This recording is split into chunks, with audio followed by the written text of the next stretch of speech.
Hi guys, I'm Leanne Little and I'm owl about stories. I read them, write them, watch them, anything with a story, I love it. I especially love sharing them with other people, and what better way is there than to start with the classics? They're classics for a reason, right? They're amazing stories and absolutely timeless. Don't forget to hit up all those fancy buttons like, subscribe, follow, share, whatever you need to do. But most importantly, don't be afraid to reach out. I would love to connect with you, so feel free to leave any comments as you'd like, or you can even follow me over on my Buy Me a Coffee page, leannelittle.com, to message directly. So let's continue on with The Count of Monte Cristo by Alexandre Dumas. Chapter 68, A Summer Ball. The same day during the interview between Madame Danglars and the procureur, a traveling carriage entered the Rue de Helder, passed through the gateway of number 27, and stopped in the yard. In a moment the door was opened, and Madame de Morcerf alighted, leaning on her son's arm. Albert soon left her, ordered his horses, and having arranged his toilet, drove to the Champs-Élysées to the house of Monte Cristo. The Count received him with his habitual smile. It was a strange thing that no one ever appeared to advance a step in that man's favor. Those who would, as it were, force a passage to his heart found an impassable barrier. Morcerf, who ran towards him with open arms, was chilled as he drew near in spite of the friendly smile, and simply held out his hand. Monte Cristo shook it coldly, according to his invariable practice. "Here I am, dear Count. Welcome home again." "I arrived an hour since." "From Dieppe?" "No, from Tréport." "Indeed? And I have come at once to see you." "That is extremely kind of you," said Monte Cristo with a tone of perfect indifference. "And what is the news?" "You should not ask a stranger, a foreigner, for news." "I know it.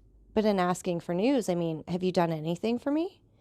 "Had you commissioned me?" said Monte Cristo, feigning uneasiness. "Come, come," said Albert. "Do not assume so much indifference. It is said, sympathy travels rapidly, and when at Tréport I felt the electric shock. You have either been working for me or thinking of me." "Possibly," said Monte Cristo. "I have indeed thought of you, but the magnetic wire I was guiding acted, indeed, without my knowledge." "Indeed? Pray tell me how it happened." "Willingly. Monsieur Danglars dined with me." "I know it. To avoid meeting him, my mother and I left town." "But he met here Monsieur Andrea Cavalcanti." "Your Italian prince?" "Not so fast. Monsieur Andrea only calls himself Count." "Calls himself, do you say?" "Yes, calls himself." "Is he not a count?" "What can I know of him? He calls himself so. I, of course, give him the same title, and everyone else does likewise." "What a strange man you are! What next? You say Monsieur Danglars dined here?" "Yes, with Count Cavalcanti, the Marquis his father, Madame Danglars, Monsieur and Madame de Villefort, charming people, Monsieur de Bray, Maximilian Morel, and Monsieur de Chateau Renaud." "Did they speak of me?" "Not a word." "So much the worse." "Why so? I thought you wished them to forget you." "If they did not speak of me, I am sure they thought about me, and I am in despair." "How will that affect you, since Madame Danglars was not among the number here who thought of you? Truly, she might have thought of you at home." "I have no fear of that, or if she did, it was only in the same way in which I think of her." "Touching sympathy! So you hate each other?" said the Count. "Listen," said Morcerf. "If Mademoiselle Danglars were disposed to take pity on my supposed martyrdom on her account, and would dispense with all matrimonial formalities between our two families, I am ready to agree to the arrangement. In a word, Mademoiselle Danglars would make a charming mistress. But a wife? Diable! And this, Monte Cristo, is your opinion of your intended spouse?" "Yes, it is rather unkind, I acknowledge, but it is true." "But as this dream cannot be realized, since Mademoiselle Danglars must become my lawful wife, live perpetually with me, sing to me, compose verses and music within 10 paces of me, and that for my whole life it frightens me. One may forsake a mistress, but a wife? Good heavens!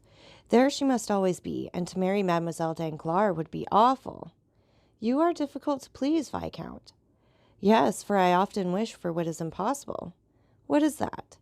"To find such a wife as my father found." Monte Cristo turned pale and looked at Albert, while playing with some magnificent pistols. "Your father was fortunate, then?" said he. "You know my opinion of my mother, Count. Look at her. Still beautiful, witty, more charming than ever. For any other son to have stayed with his mother for 4 days at Tréport, it would have been a condescension or martyrdom, while I return more contented, more peaceful, shall I say more poetic, than if I had taken Queen Mab or Titania as my companion. That is an overwhelming demonstration, and you would make everyone vow to live a single life. Such are my reasons for not liking to marry Mademoiselle Danglars. Have you ever noticed how much a thing is heightened in value when we obtain possession of it? The diamond which glittered in the window at Marly or Fossen's shines with more splendor when it is our own. But if we are compelled to acknowledge the superiority of another, and still must retain the one that is inferior, do you not know what we have to endure? Worldling, murmured the Count. Thus I shall rejoice when Mademoiselle Eugénie perceives I am but a pitiful atom, with scarcely as many 100,000 francs as she has millions. Monte Cristo smiled. One plan occurred to me, continued Albert. Franz likes all that is eccentric. I tried to make him fall in love with Madame Danglars, but in spite of 4 letters, written in the most alluring style, he invariably answered, "My eccentricity may be great, but it will not make me break my promise." That is what I call devoted friendship, to recommend to another whom you would not marry yourself, Albert smiled. Apropos, continued he, Franz is coming soon, but it will not interest you. You dislike him, I think? I, said Monte Cristo. My dear Viscount, how have you discovered that I did not like Monsieur Franz? I like everyone. And you include me in the expression everyone. Many thanks. Let us not mistake, said Monte Cristo. I love everyone as God commands us to love our neighbor, as Christians. But I thoroughly hate but a few. Let us return to Monsieur Franz d'Épinay. Did you say he was coming? Yes, summoned by Monsieur de Villefort, who is apparently as anxious to get Mademoiselle Valentine married as Monsieur Danglars is to see Mademoiselle Eugénie settled. It must be a very irksome office to be the father of a grown-up daughter. It seems to make one feverish, and to raise one's pulse to 90 beats a minute until the deed is done. But Monsieur d'Épinay, unlike you, bears his misfortune patiently. Still more, he talks seriously about the matter, puts on a white tie, and speaks of his family. He entertains a very high opinion of Monsieur and Madame de Villefort. Which they deserve, do they not? I believe they do. Monsieur de Villefort has always passed for a severe but just man. There is, then, one, said Monte Cristo, whom you do not condemn like poor Danglars. Because I am not compelled to marry his daughter, perhaps, replied Albert, laughing. Indeed, my dear sir, said Monte Cristo, you are revoltingly foppish. I foppish? How do you mean? Yes, pray, take a cigar, and cease to defend yourself, and to struggle to escape marrying Mademoiselle Danglars. Let things take their course. Perhaps you may not have to retract. Bah, said Albert, staring. Doubtless, my dear Viscount, you will not be taken by force. And seriously, do you wish to break off your engagement? I would give 100,000 francs to be able to do so. Then make yourself quite easy. Monsieur Danglars would give double that sum to attain the same end. Am I indeed so happy? Said Albert, who still could not prevent an almost imperceptible cloud passing across his brow. But, my dear Count, has Monsieur Danglars any reason? Ah, there is your proud and selfish nature. You would expose the self-love of another with a hatchet, but you shrink if your own is attacked with a needle.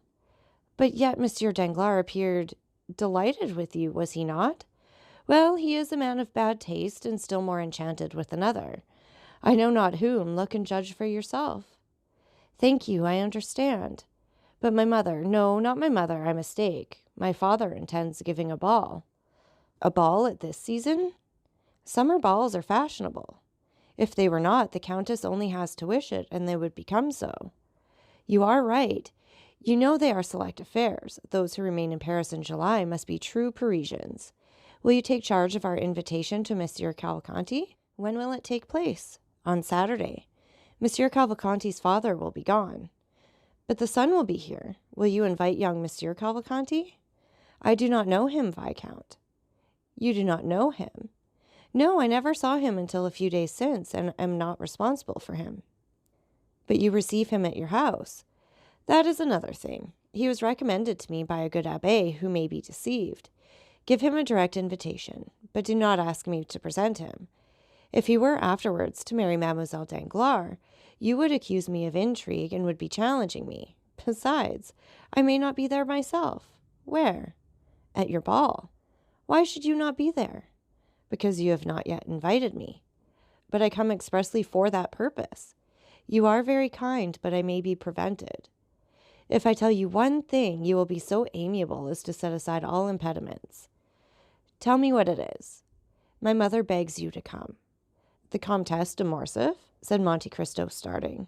Ah, Count, said Albert, I assure you Madame de Morcerf speaks freely to me, and if you have not felt those sympathetic fibres, of which I spoke just now, thrill within you, you must be entirely devoid of them, for during the last 4 days we have spoken of no one else. You have talked of me? Yes, that is the penalty of being a living puzzle. Then I am also a puzzle to your mother? I should have thought her too reasonable to be led by imagination. A problem, my dear Count, for everyone, for my mother as well as others. Much studied but not resolved. You still remain an enigma. Do not fear. My mother is only astonished that you remain so long unsolved. I believe while the Countess G takes you for Lord Ruthven, my mother imagines you to be Cagliostro or Count Saint-Germain. The first opportunity you have, confirm her in her opinion. It will be easy for you as you have the philosophy of one and the wit of another. I thank you for the warning, said the Count. I shall endeavor to be prepared for all suppositions. You will, then, come on Saturday? Yes, since Madame de Morcerf invites me. Will Monsieur Danglars be there? You are very kind. Will Monsieur Danglars be there? He has already been invited by my father. We shall try to persuade the great D'Aguesseau, Monsieur de Villefort, to come, but have not much hope of seeing him. Never despair of anything, says the proverb. Do you dance, Count? I dance? Yes, you. It would not be astonishing. That is very well before one is over 40. No, I do not dance, but I like to see others do so. Does Madame de Morcerf dance? Never. You can talk to her. She so delights in your conversation. Indeed. Yes, truly, and I assure you, you are the only man of whom I have heard her speak with interest. Albert rose and took his hat. The Count conducted him to the door. I have one thing to reproach myself with, said he, stopping Albert on the steps. What is it? I have spoken to you indiscreetly about Danglars. On the contrary, speak to me always in the same strain about him. I am glad to be reassured on that point. Apropos, when do you expect Monsieur d'Épinay?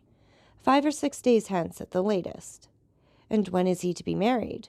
Immediately on the arrival of Monsieur and Madame de Saint-Méran. Bring him to see me. Although you say I do not like him, I assure you I shall be happy to see him. I will obey your orders, my lord. Goodbye. Until Saturday, when I may expect you, may I not? Yes, I promised you. The Count watched Albert, waving his hand to him. When he had mounted his phaeton, Monte Cristo turned, and seeing Bertuccio, "What news?" said he. "She went to the Palais," replied the steward. "Did she stay long there?" "An hour and a half." "Did she return home?" "Directly." "Well, my dear Bertuccio," said the Count, "I now advise you to go in quest of the little estate I spoke to you of in Normandy." Bertuccio bowed, and as his wishes were in perfect harmony with the order he had received, he started the same evening. So that's it for this chapter. And again, take a minute to like, subscribe, and share. And don't forget that I love hearing from all of you. So please leave any comments you'd like, or you can follow me over on my Buy Me a Coffee page, leannelittle.com. That's LIANELITTLE.com. And thank you so much for listening. Remember, it's Owl About the Story. Have a great day.